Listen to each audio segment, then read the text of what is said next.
Welcome back to YouTube channel JK paramedical info. यहाँ पर अभी हम इस वीडियो में आपका डिस्कस करेंगे आपकी जितने भी पोस्ट बेसिक बीएससी नर्सिंग के अंडर गवर्नमेंट और प्राइवेट इंस्टीट्यूशन हैं उनमें कितनी नंबर ऑफ़ सीट्स हैं, कितने रैंक पर जो है वो आपका कट ऑफ जाएगा। ठीक है। तो उसके अलावा काफ़ी सारे कैंडिडेट जो हैं वो इतने बल्क में ज़्यादा आपके कमेंट आ रहे थे, काफ़ी ज़्यादा डिटेल में आप लोग लिख रहे हो, पूरा पूरा ऐसे मैसेजेस पैसेज के पैसेज बनाकर उसको कि अगर ऐसा नहीं तो ऐसा होगा, सेकंड राउंड में हम पार्टिसिपेट कर सकते हैं, फर्स्ट में कॉलेज जम्मू में मिलेगा या कश्मीर में मिलेगा, किस तरह से पूरा प्रोसेस है, सारी बातें मैं आपकी इस वीडियो में जो है वो डाउट क्लियर कर दूंगा। आप जो है वो वीडियो को एंड तक बने रहें, बैठें सुने आराम से बैठ के, क्या बता रहा हूँ मैं, क्या प्रोसेस रहता है, उसके बाद में आपके सारे डाउट्स जो हैं वो इसमें क्लियर हो जाएंगे। ठीक है। सबसे पहले आपको पता है आपकी जो लिस्ट आउट हो चुकी है, जब आउट हुई थी आपकी प्रोविज़नल मेरिट लिस्ट, तब भी मैंने आपको जो है वो उसमें बता दिया था कि किस रैंक तक जो है वो आपका कट ऑफ जाने वाला है, एक्सपेक्टेड कट ऑफ कितना जाएगा, कौन से रैंक तक कैंडिडेट्स को काउंसलिंग के लिए बुलाया जा सकता है। ठीक है। ये जो आपके सामने मैंने अभी पीडीएफ शो की हुई है जिसमें आपकी सीट्स मेंशन है, ये आपको ई बोचर जेके बोपी की वेबसाइट से मिल जाएगा। फ्रंट पेज पर अगर मैं चलूँ इसका, तो आपका ये जो इन्फॉर्मेशन बोचर है ये आपका 2024-25 सेशन का है। ठीक है, इसी ईयर का। ठीक है। इसमें पूरी डिटेल्स थी, जितना सिलेबस वगैरह, नंबर ऑफ़ जो है वो सीट्स कितनी हैं वो सारी इसमें मेंशन होती हैं। ठीक है। फिर से हम इसको स्क्रॉल डाउन करेंगे, ये मैं बाद में आपको प्रोवाइड कर दूंगा, पहले आप डिटेल अच्छे से सुन लीजिए। ठीक है। ये इसमें जिस तरह से सिलेबस का पूरा मेंशन था, उसके बाद में आपकी यहाँ पर सीट्स का मेंशन है। ठीक है। कितनी नंबर ऑफ़ सीट्स किस कॉलेज में है, जम्मू प्रोविज़न में कितनी है और कश्मीर में कितनी है। ठीक है। सबसे पहले यहाँ पर आप देख लीजिए, आपको मैं बता दूं कि इसमें आपका जो है गवर्नमेंट सीट कोई भी नहीं है। पोस्ट बीएससी के लिए गवर्नमेंट कहीं भी कॉलेज नहीं है, कहीं भी एक नंबर ऑफ सिंगल सीट भी नहीं आपको देखने को मिलेगी, ना तो जम्मू डिवीज़न में ना तो कश्मीर में। प्राइवेट आपको सीट्स देखने को इसमें मिलेंगी। ठीक है। सबसे पहले टोटल नंबर ऑफ सीट्स कितनी है आपकी, 655 है। ठीक है। आप किन किन कॉलेजेस में हैं, सबसे पहली सीट है आपकी, ठीक है, Rajiv Gandhi college of nursing Chak Balwal Jammu. ठीक है, ये अखनूर वाली साइड पड़ता है, जम्मू में है ये कॉलेज, और 80 सीट्स इसमें आपको देखने को मिलेंगी। ठीक है। सेकंड है आपका BN college of nursing Chak Balwal Jammu, ये भी इसी साइड है, अखनूर वाली साइड। ठीक है। आपको मिल जाएगा बंतलाब से जो रोड जाती है अखनूर वाली साइड, उस रोड पर। ठीक है। इसमें भी आपको 80 सीट्स देखने को मिलेंगी। Stephen college of nursing Meera Sahib Jammu में है, ये एयरपोर्ट से आगे, एयरपोर्ट रोड है जो जम्मू में, उससे आगे मीरा साहब है, वहाँ पर ये आपको कॉलेज देखने को मिल जाएगा। ठीक है। जो कश्मीर के कैंडिडेट हैं जिनको नहीं पता इस बारे में, तो उनके लिए मैं इन्फॉर्म कर देता हूँ। ठीक है। Datta Ranpat Dev of college of nursing Kathua, इसमें आपको 90 सीट्स देखने को मिलेंगी, ये कठुआ डिस्ट्रिक्ट में आपको देखने को मिलेगा कॉलेज। ठीक है। देन नेक्स्ट हमारा फिफ्थ नंबर पर institution of public health and hygiene college of nursing and allied health sciences Kot Balwal Jammu. ठीक है। ये भी आपका अखनूर रोड पर, इसमें आपको 40 सीट्स देखने को मिलेंगी। देन नेक्स्ट है हमारे पास में श्रीनगर के कुछ कॉलेजेस हैं इसमें हमारे पास, Bibi Halima college of nursing medical technology Srinagar, 40 seats आपको देखने को मिलेंगी। IBN Sinha college of nursing and health sciences Ompura Budgam, 65 seats. ठीक है। Then Ramzan college of nursing Galandar Pampore Pulwama में आपको 50 सीट्स देखने को मिलेंगी। Arsh institution of health sciences and technology Khanmoh Srinagar, ये आपको 20 सीट्स इसमें देखने को मिलेंगी। देन नेक्स्ट है इसके बाद आपका SCM college of nursing and paramedical sciences Hamama Kashmir. ठीक है। ये भी बडगाम में आपको 20 सीट्स इसमें आपको देखने को मिलेंगी। Dolphin institution of medical sciences and technology Tahab Pulwama, 30 seats देखने को मिलेंगी। देन नेक्स्ट है हमारे पास में आपका Hanifa college of nursing Sopore, 30 seats. ठीक है। Then Florence paramedical and nursing institution Anantnag, इसमें आपको 30 seats. Total number of seats कितनी होगी आपकी, सारी की सारी 655। अब 655 सीट्स हैं तो सारी की सारी तो फिल करनी है, रैंक 1 से लेके रैंक कितना 655 तक जो है वो आपको बुलाया जाएगा। कहाँ पर, काउंसलिंग के लिए। काउंसलिंग के लिए तो बुलाना ही है, क्योंकि 655 सीट्स हैं तो 655 रैंक तक कैंडिडेट्स को बुलाना ही पड़ेगा सीट्स के लिए। उसमें चाहे कैंडिडेट कश्मीर की सीट्स लें या फिर जम्मू की सीट्स काउंसलिंग में पार्टिसिपेट करते समय प्रेफरेंस दें, वो उन पर डिपेंड है। ठीक है। अब चलिए आपको मैं एक बार अगर रैंक वाली वो लिस्ट दिखा देता हूँ। ठीक है। कितना कट ऑफ जाएगा उसमें आपका, कितने मार्क्स तक 655 रैंक बनता है आपका। ठीक है। पीडीएफ ये वाली आपके पास होगी।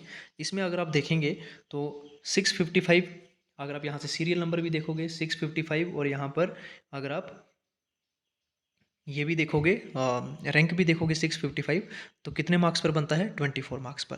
तो 24 मार्क्स तक आपका जो है वो कट ऑफ जाएगा। 24 मार्क्स के ऊपर जितने भी कैंडिडेट हैं, ठीक है, 1 से लेके 655 तक, उन सभी कैंडिडेट को काउंसलिंग के लिए बुलाया जाएगा। पार्टिसिपेट करोगे आप काउंसलिंग में, जैसे ही आपकी जो है वो काउंसलिंग के लिए डेट्स आएंगी, ठीक है, आपको मैं उसी पीडीएफ पर ले चलता हूँ एक बार फिर से। अब आप लोग जो है वो थोड़ा सा इसमें प्रोसेस समझने की कोशिश कीजिए। काउंसलिंग के लिए जब भी डेट्स आएंगी उसमें इस तरह से आपका होगा, डे वन, ठीक है, अगर कोई गिवन डेट दी हुई है उसमें रैंक वन से लेके आपका मान लो रैंक 100 तक, ठीक है, या फिर रैंक मोस्टली जो है वो 500 तक कवर करते ही करते हैं, ठीक है, एक दिन में। तो रैंक अगर हम इसमें 500 भी लगा देते हैं तो 500 कैंडिडेट फर्स्ट रैंक 1 टू 500 तक जाएंगे काउंसलिंग के लिए। काउंसलिंग के लिए जाने के बाद उसमें अब अगर ये 500 कैंडिडेट है, इसमें से अब कुछ कैंडिडेट जम्मू की सीट्स रखेंगे, कुछ कैंडिडेट कश्मीर की सीट्स रखेंगे, ठीक है, क्योंकि आपके कश्मीर डिवीज़न वाले कश्मीर में जाएंगे जेके बोपी ऑफिस में, और जम्मू वाले जम्मू में जाएंगे, ठीक है। अब जैसे जैसे वहाँ पर सीट्स फिल होती जाएंगी, ठीक है, रैंक वन वाला यहाँ पर जो सीट रखेगा पहले सीट, अगर वो जम्मू का कॉलेज को सिलेक्ट करता है तो उसको जम्मू का मिलेगा, कश्मीर का करता है तो कश्मीर का मिलेगा। फॉर एग्जांपल अगर 80 स्टूडेंट्स ने किसी एक कॉलेज में, जैसे आपका IBN मान लीजिए, बीबी हलीमा कॉलेज ऑफ नर्सिंग है, इसमें अगर 40 सीट्स फिल हो गई हैं, ठीक है, रैंक वन ने सीट ले ली इसकी, मान लो 10 ने ले ली, ठीक है, इस तरह से 20 ने ले ली, 25 ने ले ली, 30 ने ले ली, इस तरह से करके अगर सारी की सारी 40 सीट्स फिल हो जाती हैं, ठीक है, 40 सीट जैसे फिल होगी इस कॉलेज को क्लोज कर दिया जाएगा, ठीक है। इसके बाद में आपको इस कॉलेज के लिए कोई भी कैंडिडेट सेलेक्ट करेगा उसको जो है वो सीट नहीं मिलेगी देखने को। आप जो है वो वहाँ पर काउंसलिंग में आपको प्रेफरेंस देखने को मिलेंगे, आपको पहला प्रेफरेंस किस कॉलेज को देना है, सेकंड किसको देना है, थर्ड किसको देना है, आपको वहाँ पर फिल करने पड़ेंगे, ठीक है। अगर फॉर एग्जांपल फर्स्ट कॉलेज में सीट्स फिल है, आपको सेकंड में देखा जाएगा, सेकंड में फिल हो जाएंगी आपको थर्ड कॉलेज मिलेगा, थर्ड में अगर फिल हो जाएंगी सारी सीट्स तो आपको फोर्थ कॉलेज मिलेगा। अब जो रैंक वन है पहले उसको सीट मिलेंगी, टू को मिलेंगी, थ्री को मिलेंगी, फोर को मिलेंगी, और एंड तक आते आते मे भी हो सकता है कश्मीर की, अगर आप कश्मीर के हो तो कश्मीर की सारी सीट्स फिल हो जाएं, आपको जम्मू के कुछ कॉलेजेस आपको रखने पड़े। हो सकता है अगर आप जम्मू से पार्टिसिपेट कर रहे हो तो आपको जम्मू की सीट्स फिल हो जाएं, आपको कश्मीर की सीट रखनी पड़े। बट आप ऐसा नहीं, एक किसी कैंडिडेट ने जो है वो कमेंट किया हुआ था कि फर्स्ट में हम जो है वो सीट अगर हमें कश्मीर वाली ना मिले तो हम सेकंड में पार्टिसिपेट कर सकते हैं। अब सेकंड में किस तरह से पार्टिसिपेट करेंगे, जब आपको फर्स्ट में पार्टिसिपेट करने का मौका मिला है, बस आपको एक ही बार जो है वो वन चांस मिलेगा काउंसलिंग में पार्टिसिपेट करने के लिए। आप पार्टिसिपेट करोगे, अपनी प्रेफरेंसेस दोगे, आपको जो कॉलेज मिलेगा, जो अलॉट होगा उसी में आप जाओगे, बाद में सीट्स चेंज नहीं होती। एक बार 655 सीट्स फिल हो गई तो फिर आपको सेकंड राउंड काउंसलिंग यहाँ पर तो होने के चांसेस ही नहीं है, ठीक है। उसके बाद में आप बोलो कि मेरे को जम्मू में कॉलेज मिला है, मेरे को माइग्रेट करके कश्मीर में दे दो, कैसे मिल जाएगा, क्योंकि वहाँ पर तो अगर मान लीजिए 40 सीट्स हैं तो 40 की 40 फिलअप हो चुकी हैं, वो उन कैंडिडेट्स ने सीट ले चुकी हैं अपनी अपनी, तो आपको 41 आप सोच रहे हो जम्मू से आपको कश्मीर में ट्रांसफ़र करेंगे, कैसे करेंगे जब वो, जब वहाँ पर उनके पास सीट ही अवेलेबल नहीं है, आप वैलिड ही नहीं माने जाओगे किसी भी एंगल से, ठीक है। हो सकता है किसी कॉलेज में आप बात शात करके आपको वो रख भी लें, बट आपको उस 40 सीट में वैलिड ही नहीं रखेंगे। अब in case second round counselling में क्या हो सकता है कि अगर मान लीजिए 655 कैंडिडेट अगर बुलाए जाते हैं, ठीक है, 655 तक कैंडिडेट में अगर किसी के डॉक्यूमेंट डेफिशिएंट निकल जाते हैं, कोई कैंडिडेट एडमिशन नहीं लेना चाहता, कुछ कैंडिडेट पार्टिसिपेट नहीं भी करेंगे इसमें, तो मान लीजिए आप 50 नंबर ऑफ़ कैंडिडेट हम ऐसी रेशो मानकर चलते हैं जिसमें कि आपके कैंडिडेट इसमें पार्टिसिपेट नहीं करेंगे, कुछ के डॉक्यूमेंट डेफिशिएंट निकल जाएंगे, ठीक है, या फिर कुछ एब्सेंट हो जाएंगे, तो 50 कैंडिडेट हम मानकर चलते हैं तो रैंक आपका 50 और गिर सकता है। 50 भी बड़े रेयर चांसेस हैं, 20 आप मानकर चलिए, 20 तक रैंक नीचे गिर सकता है, उसके अलावा ज़्यादा नहीं गिरेगा, ठीक है। तो ये था सारा प्रोसेस, इस तरह से आपकी सीट्स मिलती हैं। अगर आपकी ये तो अगर आपकी फर्स्ट डे काउंसलिंग की बात कर रहा हूँ मैं, अगर सेकंड डे काउंसलिंग होती है आपकी, ठीक है, अगर रैंक फॉर एग्जांपल 1 टू 500 तक बुला दिया तो नेक्स्ट जो है वो आपको 155 कैंडिडेट भी तो बुलाने हैं काउंसलिंग के लिए। तो सेकंड डे के लिए क्या होगा आपका शाम के टाइम में, ठीक है, अप्रॉक्स 5 और 6 PM आपका जो है वो जब काउंसलिंग हो जाएगी फर्स्ट डे, आपका सीट मैट्रिक्स आता है। सीट मैट्रिक्स अगर आएगा तो हम आपको वो एक्सप्लेन करके बता देंगे कि किस कॉलेज में कितनी सीट्स आपकी बच रही हैं। आप जब वो नेक्स्ट 55 कैंडिडेट्स हैं 155, वो दूसरे दिन जब काउंसलिंग के लिए जाएंगे तो वो अपने नियर बाय कॉलेज जो भी होगा उसको देखकर को सीरियल वाइज जो है वो उसको कॉलेज को प्रेफरेंसेस दे सकते हैं और वैसे उनको जो है वो सीट्स मिल जाएंगी। काउंसलिंग होने के चांसेस आपके जो है आप विद इन 1 मंथ मानकर चलिए, क्योंकि अभी तक BSc नर्सिंग वालों की जो है वो काउंसलिंग नहीं हुई है, ठीक है, GNM ANM वालों की काउंसलिंग नहीं हुई है, ठीक है। उसके बाद में आपका जो है वो GNM लेटरल एंट्री वालों की जो है वो काउंसलिंग नहीं हुई है, ठीक है। पहले BSc वालों की होगी, ये ऑनलाइन ही मोड में होगी, हो सकता है इस बार GNM ANM वालों की भी ऑनलाइन मोड से हो, तभी थोड़ा सा टाइम लग रहा है, ठीक है। उसके बाद में आपका जो है वो GNM लेटर वालों की होनी है।